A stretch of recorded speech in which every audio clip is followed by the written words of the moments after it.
for a living.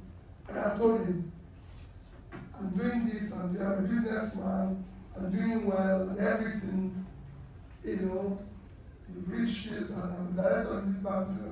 He said, no, you should be teaching him the 8 months training. I'll advise you to do these programs. So I was in Imperial graduate school to do a 3-month course. And the dean of the school, who had been there since 1957, called Professor Donald Jacob, took us on a course called the World Economy. You see this in YouTube and every World Economy. This was a 90 days course. After 2.5 months, almost 80 days, he never said anything about Africa, but he was teaching us world economy. So he had, and that was his last day before he leaves the school, the last section before he leaves the school. So a day before the last day, I raised my hand. I said, Professor Donald, you haven't said anything about the African economy. He said, I want to know about African economy. I said, yes, I'm from Africa, I pay $40,000. And you have not said anything about my country. He said he will tell me tomorrow. Tomorrow is his last day. That last day, the entire Northwestern University was filled up. Top people, McDonald's CEOs, everybody has thought over the years since 1957 we there. And everybody was looking at him. And when he finished, he turned to me and said, Peter, do you want to know about African economy? I said, yes. He looked at me and said, there's nothing called African economy. Nobody plans with Africa. This was 2001. He said, have you ever seen African specification in camp? There's European specification. There's Asian food. There's Arab food. There's American spec. So where is African spec? Okay, right. In your country, they have 10 years, 20 years, 30 years economic plan. Quite frankly, I haven't seen one, but I believe in the someone. So I said yes. He said he would like to see. Join me for lunch. I'm very quick. Join me for lunch. So after lunch, so when he finished, I followed him, joined him for lunch. And after lunch, he said, let's take a walk. If you know Kellogg Graduate School very well, it's in Bangkok, Michigan. So when we finished lunch, he said, let's take a walk on the lake.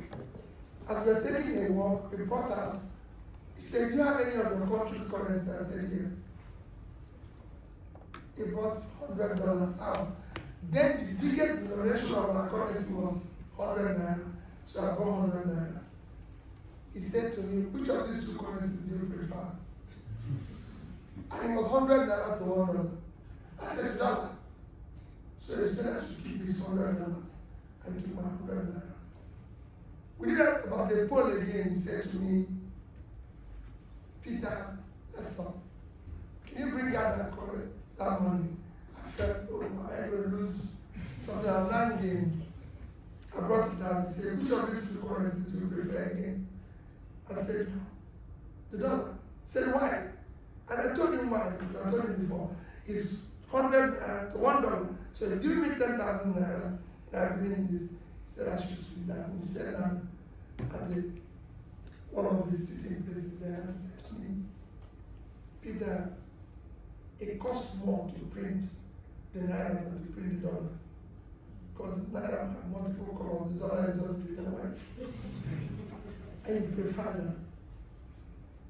The only reason why you prefer another country's currency to your currency is the amount of faith you have in your country. You have no faith in your country. Economy is driven by faith. And you don't have faith because there's no hope in your country. Anybody can tell me that I'm teaching economics. I've been in this school since 1957. And that's what I'm telling you. Chinese people keep their money in Chinese yuan. Malaysia is Malaysian ringgit. Singapore is Singaporean. Well, there was no euro there. Germans in German marks. Italians in Italian, British in pounds. I went round and round. But they prefer that country's currency because of the faith. can I ask you for a favor? And I said, what is that favor? He said, we've been interacting with you for the past 3 months. Are you want this amount of money? You want $1 million? I said, yes. And you want 2? He said, yeah, you want 5? I said, he said, let me ask you for a favor. I said, what is the favor? Go back to your country and participate in building public wealth. Public wealth enriches everybody. Individual wealth impoverishes everybody. It doesn't matter whether you have too much money, you're safe from that poor country. You can contribute. Where you have reached in life, you can afford to buy your food, meet up your obligations for the rest of your life. But your country needs people who can sacrifice into an environment. And I got back, a lot of other things happened, and I decided I'm going to be part of this. That's how I started my politics. Because I've lost a fortune, personally. But every day I have reason to believe that I have to do this. Because I could see the impact in the society in a small way. So what drives me is that this is too level, and I keep being encouraged by people like you who are saying, no, we cannot continue this. Oh, we cannot continue this. It's a difficult thing to operate where everybody is saying, oh, why would you leave money? Oh, why would you do this? Oh, why would you do this? Why don't you do this? But you also see people who are beneficiaries of the sacrifice saying, this is the right thing to do. This is the right way to go, and everything. So we said, okay, let's continue it. So that's what encourages, because a lot of people today who want that change, even when we have those who live up the establishment and old order insisting it will never happen. And I believe that we will continue to push it. Change is not easy. It doesn't come off overnight. Because they have, for enemy, all those who live up the old order. Every day we correlate with them, we argue with them, and all that. So in a year, I asked European Union people before, I said, how many people want to be president in Africa came to you to talk about relationship between Europe and Africa? They said no. I asked people, how many presidential candidates moving around? I've spoken to many schools from Kellogg, Harvard, of course, them, Oxford, Cambridge, everywhere. I was in a university in Nigeria last weekend, and here I am today, and speaking at an event tomorrow in Nigeria. So, who is doing this? Nobody, because it's not the traditional way of doing it. The traditional way is to settle with different camps, and everybody takes his position in his own camp, and because it's been a sharing thing. So if you tell you what you're going to get in the court, you come up with your own form of thuggery, killing, everything. But we say this can't continue. It's not sustainable.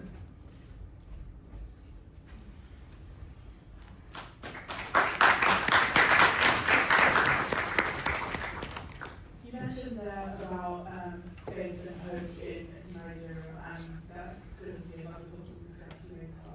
But on the topic of making the right decision, someone has asked, how do you balance morals with ambition? I don't know. Morals with ambition.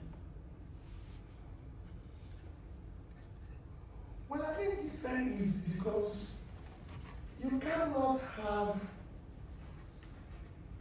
any ambition that makes you not to be compassionate, not to have moral, is not worth pursuing. It's like a life. Unexamined life is not worth living. You must ask yourself, why am I doing this? What impact am I making? So, I can, for example, I'm not desperate to be president. I'm desperate to see Nigeria work. And anybody can make it work. I lived here. I wasn't anybody here. I wasn't in government here. But I went to Lloyds Bank and borrowed money, did the business, and living, bought a house, and everything. So, suppose when I have an opportunity of being a governor, I can say, oh, well, listen, now I'm governor, let me steal their money, buy a house here, and everything. And it's one of the things we're fighting today, where people, they know Peter Obi does not have a house in London, or a house in Lagos, a house in Abuja. Suddenly he's elected governor, or become this, and then he goes to build a big house, even invites reverends and ordained people on board. Everybody comes celebrating the criminality. This shouldn't be. You know, everybody who is there knows where the money came from. But instead of calling police, for stealing their money, they are celebrating it. So we cannot continue to celebrate criminality. It will not work.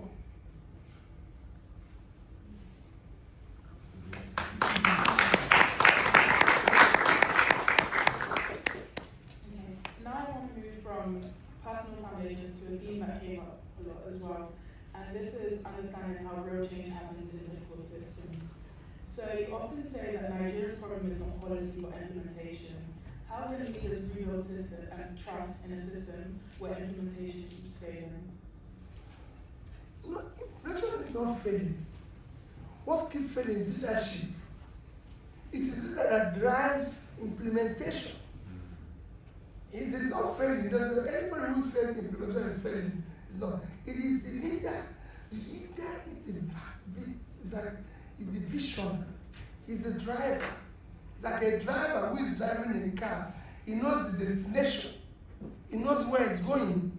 So you cannot be a driver and know the destination and then put the car in reverse or stand one place. Will you get to the destination? No. So the leader, you're the driver of that vehicle. So nobody tells you, oh, nobody was waking me up to go to school in the morning. Nobody was telling me this is the right one. Anybody who tells me, it's like, you see people today, they are campaigning, like I'm campaigning to the president, and he gets there, and he says, oh, what I saw when I got there. What were you seeing when you were campaigning? You think if you go there, it will be roses? No. The reason why you were hired is because it was bad.